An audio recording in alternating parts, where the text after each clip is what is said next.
I'm Andrew Perloff here for SI.com. I'm with Aaron Nagler, and we're discussing the San Francisco 49ers. It looks bad, lost to the Raiders today. Their quarterback, Colin Kaepernick, having a tough time. Has he taken a step back this season?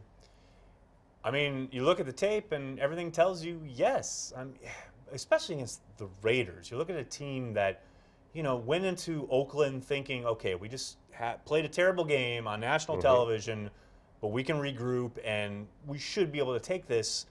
And they didn't implode, but Colin Kaepernick has gotten to a point where he will look at his first read and then his eyes go down, they look right at the rush, and he's looking, how can I escape? He's not even going through his progressions. So if the question is, has he regressed? Absolutely. It's hard to watch. Yeah, I mean, the debate about Kaepernick and Russell Wilson, everybody was like, can they develop into pocket quarterbacks? Remember San Francisco toyed with him last year where they kept him in uncomfortable spots. I feel like he can't get out of the uncomfortable spot anymore. Well, whatever that, and the confidence too has gone down. Absolutely. And if you look at the difference, it's funny, you mentioned Russell Wilson, you look at the difference between the two quarterbacks on Sunday, where one of Russell Wilson's best throws in that entire game was the Eagles sent a big blitz at him, and he drops a teardrop into the end zone for a touchdown in the pocket.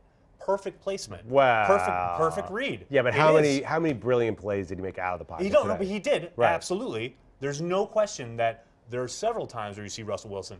He's got the rush on him. Yeah. Usually not a blitz. It's usually a four-man rush.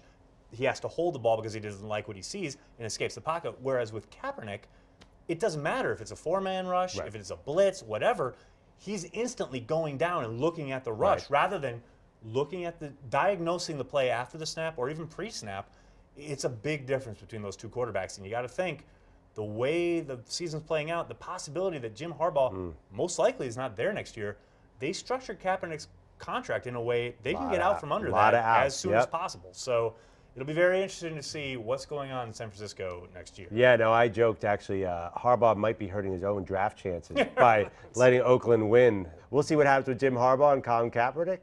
For Aaron Nagler, I'm Andrew Perloff for SI.com.